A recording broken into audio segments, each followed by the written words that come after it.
Tracy. Get smart. How to think and act like the most successful and highest paid people in every field. Do you sometimes feel intellectually inferior to others? And on top of that, do you feel as though there's nothing you can do about it? As though some people are just more creative or have better problem-solving skills when it comes to math and technology? Well, think again. It's actually far more likely that the brilliant people you admire are simply using more of their brain potential than you are. And they aren't special. In fact, we can all learn to use our brain better. No one knows how to do this better than self-development guru Brian Tracy. In these blinks, based on Tracy's innovative ideas, you'll learn how to turn your mind towards success. With the help of a few simple rules, you can stimulate your brain and fire up those extra neurons. Blink number 1. The first step to unlocking your brain's potential is to change your perspective. Let's imagine you have a bank account with a balance of $1 million. Now, imagine you can only access $20,000 of that million. That'd be a pretty frustrating situation, right? But incredibly, that's pretty much how little access you have to the wealth of brain power inside your head. Recent studies have discovered that the average person only uses around 2% of their mental powers. In other words, 98% of our potential power lies idle. But how much potential is this? Well, we all have around 100 billion brain cells, and each one of these cells is connected to about 20,000 other cells. According to Tony Buzan, an expert on the brain, if everyone could use all of their brain cells, each person could generate more ideas than there are molecules in the universe. Luckily, each of us is capable of tapping into this unused brain power. To start, all we have to do is shift our perspective. How we look at and interpret life is incredibly important to getting the most out of it. For example, someone with an optimistic perspective will see a world full of potential and good, while a pessimist will only see problems and negativity. Faced with constructive feedback, a pessimist may become overwhelmed with his failure, while an optimist will probably see it as a chance to learn and grow. Unfortunately, our perspectives tend to be narrow and limited, as this famous Buddhist anecdote demonstrates. 6 wise blind men are trying to describe an elephant. The first man touches the elephant's ear and says that an elephant is like a thick blanket. The second touches a tusk and decides that the animal is sharp and pointy. The third touches the leg and concludes that an elephant is like a tree trunk. The fourth touches the side and believes it's like a wall. The fifth feels the tail and imagines a rope. And the sixth man puts his hands on the elephant's head, which reminds him of a rock. They all have different perspectives, and though none of them is exactly wrong, each misses the full picture by focusing only on particular parts. We must broaden our own perspectives if we wish to avoid the same fate. In the blinks ahead, we'll look at the ways you can shift your perspective and start thinking and living successfully. Blink number 2. The combination of long-term thinking and immediate actions will make future goals possible. When it comes to planning in life, there are 2 perspectives you can take. You can adopt short-term thinking and concentrate on maximizing pleasure in the here and now, or you can think and plan long-term. Long-term thinking centers on being a step ahead and considering the consequences of your actions, and then the consequences of those consequences, and so on. So, which is better? Well, an overwhelming majority of people who are happy and successful also focus on long-term thinking. In 1970, Harvard professor Edward Banfield looked at people from different socioeconomic backgrounds and observed that the people who earned more money were the ones who thought ahead, often years or decades ahead.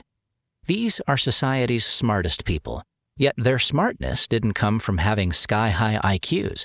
It came from their perspective, most notably their ability to think about how each of their actions would get them closer to their ultimate goals.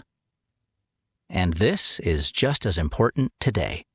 According to Forbes magazine, there were 290 new billionaires in 2015, 66% of whom were self-made and had started off with next to nothing. To generate this wealth from a standing start, long-term planning is key. To join the ranks of these bright individuals, you must think about where you'd like to be in 5 years, and then figure out what you have to do now to get there. This involves taking stock of your work and personal life, as well as your health and financial independence, and then making important decisions based on this information. But it's always worth remembering, just formulating a great plan is not enough. You also need to act on it. For example, are you thinking ahead about enjoying a comfortable retirement? A huge number of Americans, 70% to be exact, live from paycheck to paycheck. They don't think about saving or investing for the future. They prefer to think short-term, focusing on which car or gadget they can buy right now. When these people reach retirement age, they're in for quite a shock. If you want to avoid this fate, you need an action plan. Set up a savings account immediately and every month deposit 10 to 15% of your income. Through the miracle of compound interest, relatively tiny investments made at a young age, even as little as $100 a month, can grow into massive amounts by the time you've retired. Every moment you delay or focus on short-term gratification will cost you in your old age. Blink number 3. To make better decisions, slow down your thinking. Human thoughts are generally a bit like the bubbles in a glass of champagne. Each one vanishes soon after it forms, along with countless others. Though there's always plenty of mental sparkle and fizz, there is a definite lack of real substance. Unfortunately, many of us let ourselves be dominated by these speeding, transitory thought bubbles. Rather than using our brain to think logically and sagely, we allow emotional, reactive thoughts to determine our actions. For example, when we get a ping on our phone, our brain compels us to instantly drop the task in hand and have a look. Or, when someone riles us up, our immediate angry thoughts often lead us to lash out. But it doesn't have to be this way. We can use our brain more effectively. According to Nobel Prize-winning psychologist Daniel Kahneman, there are 2 types of thought processes. There is the impulsive type of thinking that we just described, and then there is the slower, more rational process of thinking, where we weigh all the options and make considered decisions. When planning important long-term goals, utilizing this slower method of thinking will lead to better decisions. The good news is that the slower method is pretty easy to engage. The longer you take to make a decision, the more chance you give your slow-thinking brain to come up with the best answer. Here are a few simple tasks you can use to slow down your thinking. One great tactic is to take 72 hours before making any important decision. This will give you ample time to carefully mull over the various options. Nothing gets the slow brain in gear like a period of solitude. Spending 30 minutes to an hour every day in a quiet, secluded spot will give your mind the time it needs to think. Shut off all distractions such as phones and music, and let your mind flow like a river. Left alone to contemplate, it won't be long before your mind starts generating great ideas and solutions. Finally, go through each stage of the author's GOSPA, or GOSPA model, to think carefully when contemplating long-term strategy. G for goals. What results do you ultimately want to achieve over a specific long-term period? For example, what growth target do you want to aim for over the next 5 years?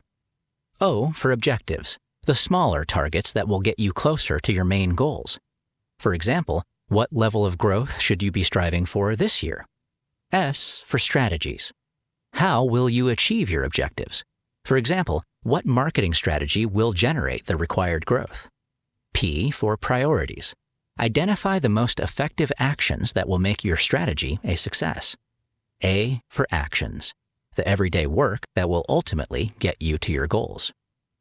Going through the GOSPA model, stage by stage, will allow your slow-thinking brain the space to reach the best decisions. Next time you need to think of a long-term strategy, be sure to use it. Blink number 4. Success depends on intensive research and asking the right questions.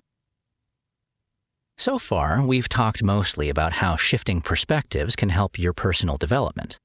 In this blink, let's take a look at how altering your mindset can help you in the world of business. Here's a question for you. Why is it that 80% of new products flop and have to be withdrawn? According to Forbes magazine, the main factor determining whether a business will make it is customer demand for their product or service. Quite simply, if no one is willing to use your product, you'll fail. So how do you ensure that customers want what you're selling? Intensive research is at the heart of all business success stories. If you don't know enough about your potential market, you'll fail. It's as simple as that. Asking others is a great way to start. There is no substitute for expertise. Experts in your field will almost certainly be able to assess the quality of your idea, so be sure to ask them. You should also look for people who've already trodden a similar path. A simple Google search for your potential idea will probably bring up information on what people have already found out. You can even ask these pioneers face to face. In short, go out of your way to get all the facts. Once you have a basic idea for a workable product, it's time to find out whether people will actually buy it. But don't only seek out evidence of your product's greatness. This could lead to confirmation bias, where you fixate on only finding information that validates your idea. Instead, you need to behave like a scientist. Create a hypothesis about what you think your product will bring to the market, and then try to disprove it. For example, imagine you've created a new type of laundry detergent. Your hypothesis will be something like, I think people will buy my newfangled laundry detergent. Next, you try and prove why your hypothesis is wrong. Go out and encourage prospective customers to pick holes in your product. Ask them why they wouldn't buy it, or why they should go with a rival brand. If they still seem interested despite your campaign against it, you might have found a winner. Naturally, this approach requires complete honesty on your part. If your idea or product is more important to you than the truth, then you won't find out what you need to know about it. So, adopt a total willingness to fail and learn, and judge your darlings by their true merits. Blink number 5. In an ever-changing, chaotic world, following a written goal will help you stay on track. We live in hectic times. Technology is developing at breakneck speed. Information and new ideas can spread across the world in minutes, and competition, whether from a rival business or colleague, is fiercer than ever. In this hyper-dynamic world, many of us become overwhelmed. Our lives feel like a constant struggle just to respond to and keep up with every new change. Naturally, if you spend your life treading water like this, you'll never be successful. So how can you escape this fate? Goals. Those with clear goals to pursue have a better idea of what information is important and what to ignore. Also, as they know where they ultimately want to be, those with goals can more easily adapt in the face of change. Despite their importance, real goals are pretty rare. Only around 3% of people have a set of clear, written goals to help them navigate through life. If you're not among that 3% already, you should join them now. First, grab some paper. Goals are most effective when made visible. Then, begin by thinking about what you really want to achieve in the next year or so. Think of 10 things you want to do. You may be able to achieve some of these goals pretty quickly, while others may take the full 12 months. Write each goal down in a specific way. Use the present tense, make them personal, and ensure they are positive. For example, let's say you want to write a novel. You'd write that goal thus: I complete my novel by the 31st of August this year. Or, if you want to give up junk food, you wouldn't use negative wording, stop eating junk food, but empowering phrasing, such as, I am a healthy eater. Next, look at this list of goals and find the one that really stands out as something you want to achieve this year. Once you've found this goal, it becomes, in the author's words, your major definite purpose in life.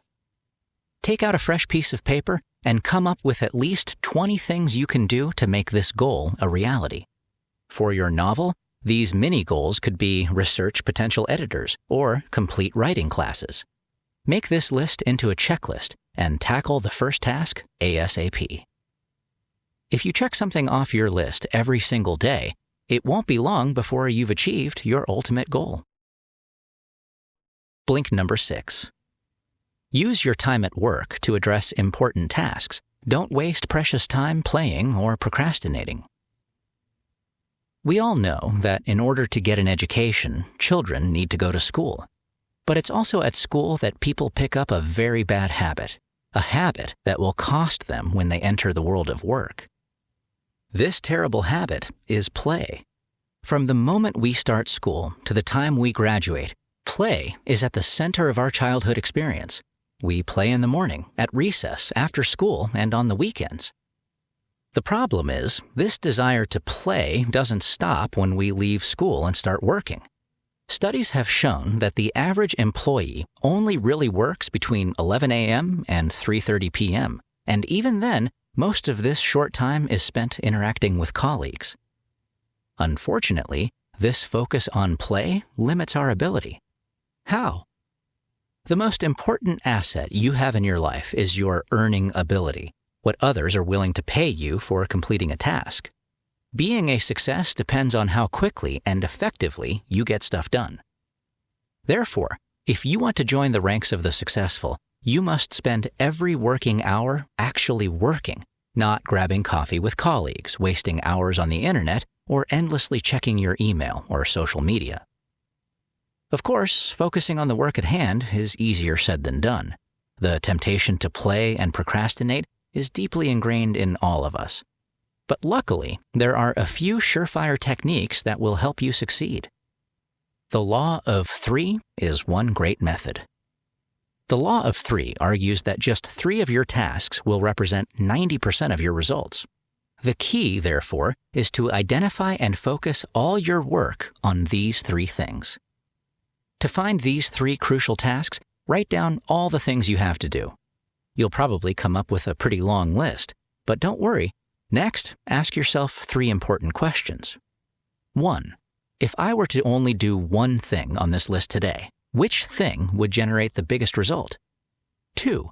If I were to only do 2 things on this list today, which thing would generate the second biggest results? And 3. If I were to only do 3 things on this list today, which thing would generate the third biggest results? To help you identify the right answers, you should consult your closest colleagues or your boss.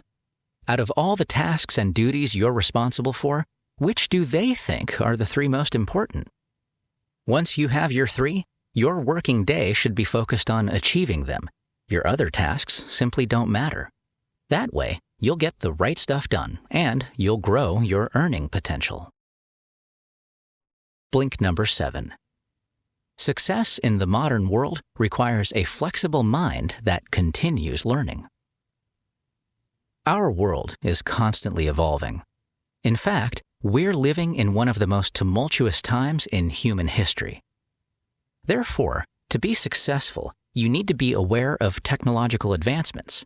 Just consider the cautionary tale of Borders, the massive book retailer that went out of business after the Kindle and the iPad revolutionized the print industry. Borders was bankrupted by its obliviousness, and if you want to avoid a similar fate, you'll have to use flexible thinking. Flexible thinking can best be described as the ability to quickly react and adapt in the face of dramatic change. Unlike the executives at Borders, flexible thinkers will grasp the importance of change and innovation and adapt accordingly. But how do you develop the right mindset for flexible thinking? The best way to keep yourself from falling into a comfort zone is to conduct what the author calls zero-based thinking. To do this, you must constantly question the value of everything you do. More specifically, you should ask yourself a hard question. If I got the chance to do this from the beginning again, would I? Ask this simple question in every area of your life. For example, are you friends with a coworker who, if you started working at the company today, you wouldn't befriend? Maybe there is someone you used to love hanging out with, but who you now think holds you back. Or maybe you've made a business decision or a career choice that you realize you shouldn't have. Whatever uncomfortable conclusions zero-based thinking turns up, you must be ruthless in undoing these mistakes. This isn't easy. You'll need to admit that you made the wrong choice, and even more importantly, you'll have to accept that your investments in these areas, whether it be time, capital, or emotions, will be lost. You simply have to accept this and cut your losses. Painful as it is right now, it'll be better in the long run. Luckily, as hard as it is to cut out the activities that no longer bring reward, the results are worth it. You'll come out with more time, more energy, and an enormous sense of relief. What's more, you'll become more flexible.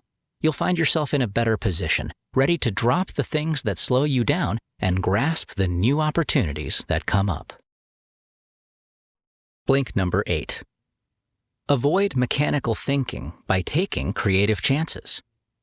If you enjoy cooking, you know that a first attempt at following a new recipe can often lead to culinary disaster.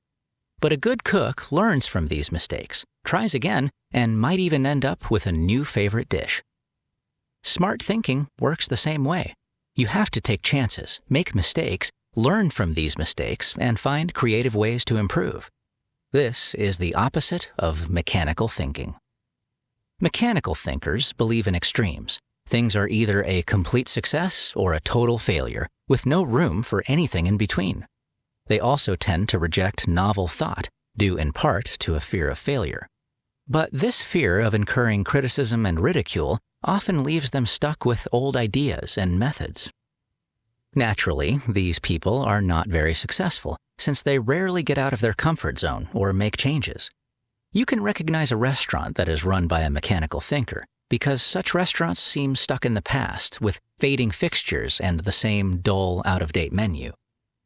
Creative thinkers, on the other hand, hold the keys to success because they are constantly striving for improvement.